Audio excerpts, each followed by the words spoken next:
amni fid-dharaini amin. Qala Allah Ta'ala fi kitabihil karim, a'udzu billahi minasyaitonir rajim.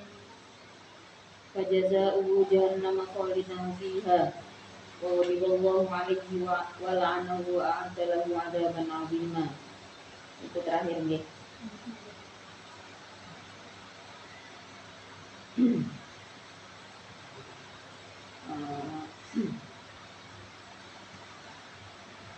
Wa ani bin Abbas radhiyallahu anhu annaha sesungguhnya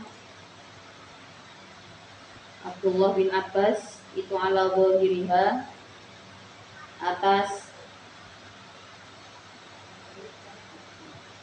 menjelaskan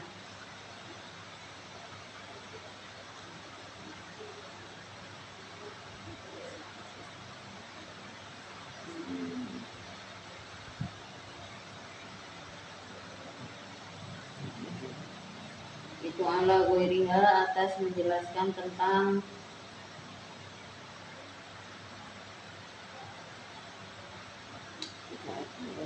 di ayat turunnya itu.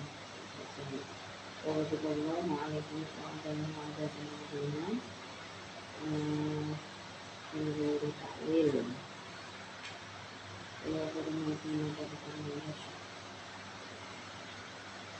nasihatun dengan kehidupan ayat termajurah isas itu sendiri.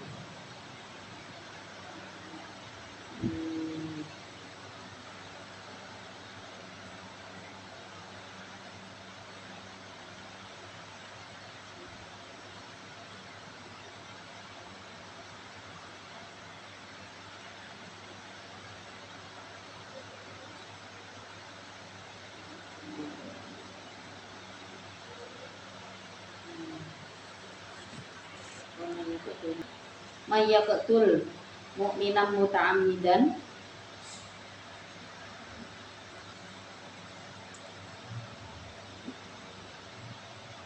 itu ala zahiriha atas jelasnya muta'ammidan wa annaha dan sesungguhnya muta'ammidan itu nasifatun menyalin liwairiha terhadap selainnya ayat muta'ammidan min ayatil maghfirati dari ayat tentang maghfirah min ayatil maghfirati dari ayat tentang maghfirah wa bayyanat dan menjelaskan apa ayatun ayat Al-Baqarah di dalam surat Al-Baqarah anna qatilal amdi pada sesungguhnya orang yang membunuh dengan sengaja itu yuktalu hendaknya dibunuh siapa qatil ini dengan sebab muta'ammidan atau dengan sebab al-amdu kembali ejak cedek nih fihi dengan sebab al-amdu wa anna alaihi dan sesungguhnya itu atas qatil adiyatu adapun tebusan membayar dia inovia apabila dimaafkan apa anhu atau siapa anhu qatil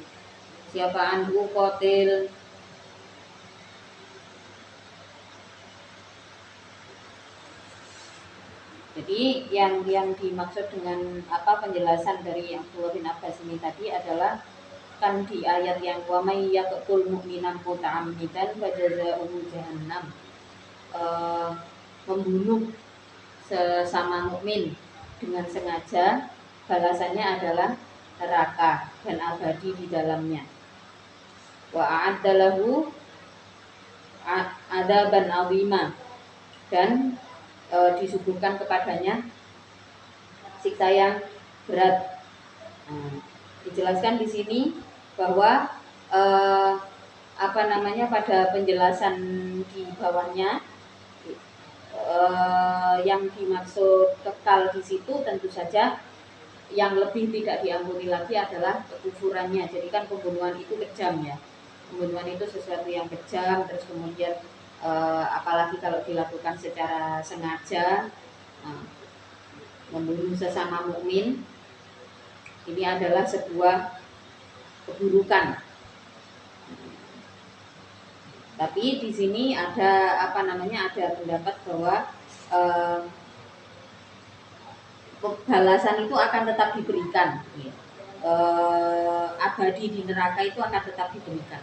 Berada di neraka selama-lamanya itu akan tetap diberikan. Tapi memang sebenarnya ada kemungkinan juga diampuni dengan adanya ayat tentang maghfirah, bahwa yang paling tidak bisa diampuni oleh Allah itu adalah perbuatan syirik, menyekutukan Allah, menyembah selain Allah. Itu adalah dosa besar yang tidak bisa diampuni. Apakah benar-benar tidak menyembah Allah, atau hanya menggantikan, atau kita terbiasa saja, hanya terbiasa mengabaikan nama Allah di dalam setiap melakukan keburukan. Jadi gini ya, pembunuhan itu sesuatu yang kemungkinan diampuninya kecil. Apalagi kalau pembunuhan tersebut dilakukan dengan dasar syirik, artinya di saat melakukan keburukan tersebut sama sekali melupakan nama Allah, wis kailing dosa, kailing opo-opo, otomatis di situ berlipat-lipatlah dosanya. Kemungkinan diampuninya sudah semakin tidak ada, diperlukan tobat bertahun-tahun mungkin terkait dengan pembunuhan ini, pembunuhan fisik. Terus kemudian di sini dijelaskan tentang ayat dari surat Al-Baqarah yang mencatat tentang pembunuhan secara disengaja. Jadi seseorang yang membunuh, yang sengaja membunuh sesama mukmin, apa yang harus ditebus? Di dalam surat Al-Baqarah dikatakan qatilal amdi yuqtalu bihi. Balasannya adalah dengan dibunuh juga. Terbukti kalau hukum di dalam suatu negara mengenai pembunuhan itu dengan cara dibalas dengan pembunuhan, terbukti negara yang mengikuti aturan ini itu sangat minim angka pembunuhannya. Jadi ini saya pernah cerita kayaknya nih. Jadi di Saudi itu ada Masjid Qisas.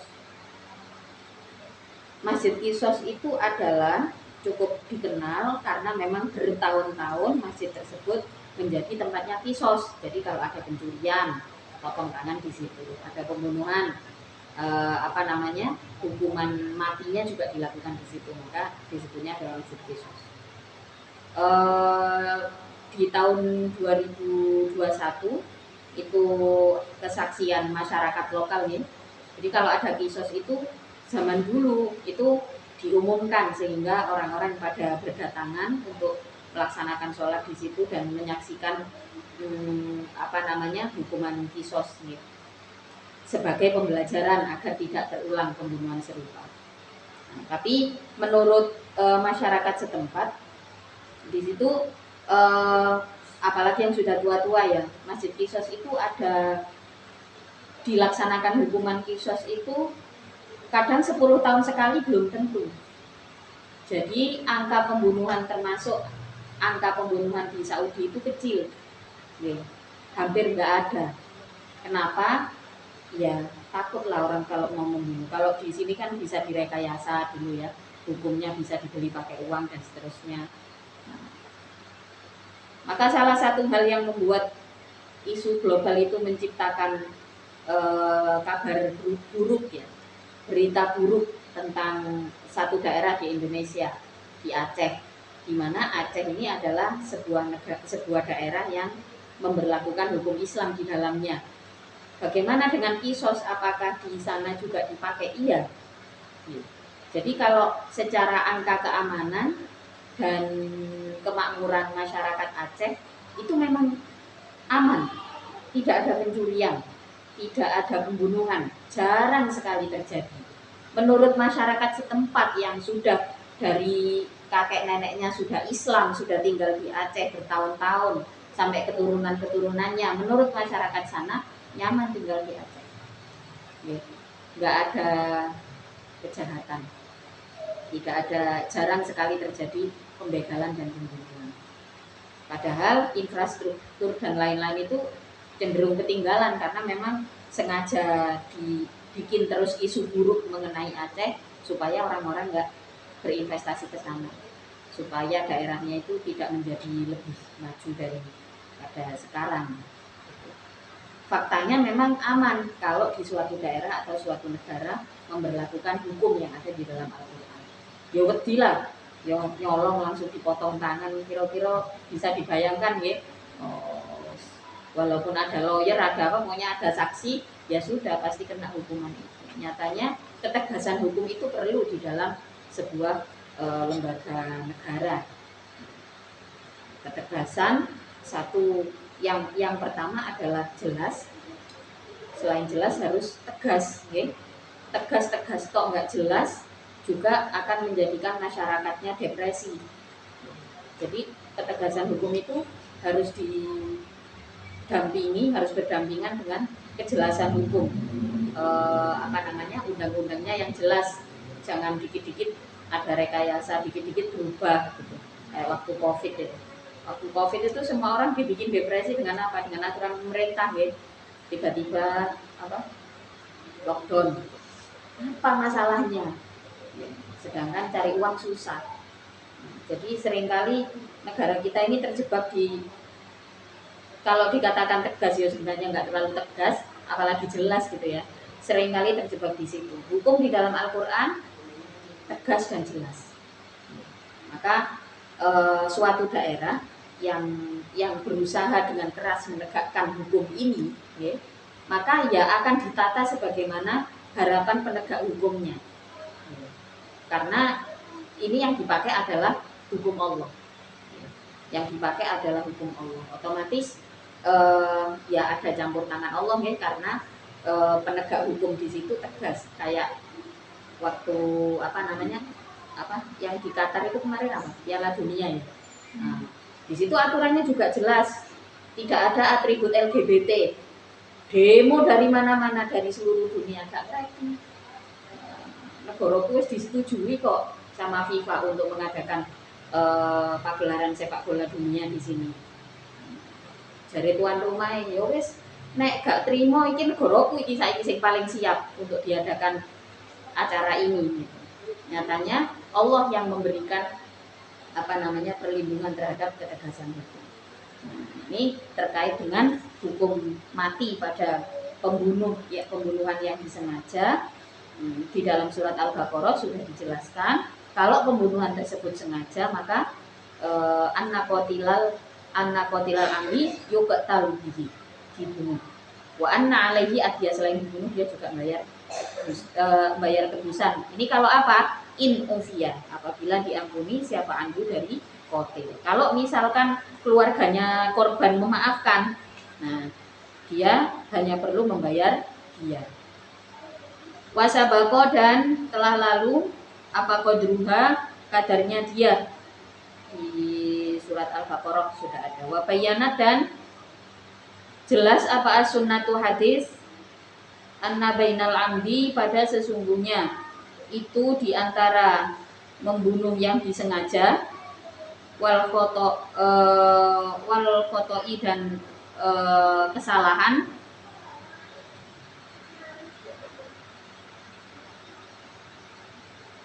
apanya kotlan pembunuhannya itu yusama dinamakan apa kotel syibhal amdi, pada menyerupai sengaja. Wahwa, adapun syibhul amdi itu ayaqtula, sebagaimana untuknya orang yang membunuh padaman bima, dengan perkara layak tulu, yang tidak membunuh ghaliban di dalam umumnya. Ini yang sama kayak yang kemarin. Kalau pembunuhan dilambi, pembunuhan dengan sengaja itu ya berarti sengaja dijeburno sumur, nah, itu sengaja gitu. Kayak sengaja ditusuk pakai pisau, sengaja ditabrak, nah, itu berarti menggunakan alat yang memang membahayakan nyawa. Tapi kalau yang foto, gitu, pembunuhan karena tidak disengaja, itu satu contoh ya hanya diantem opo tapi terus karena karena memang sudah waktunya gitu ya, misalnya hanya dilempar batu terus meninggal, nah ini yang masuk kategori foto, termasuk kategori yang salah. Nah, maka orang-orang yang pembunuh profesional ya mereka bikinlah cara-cara yang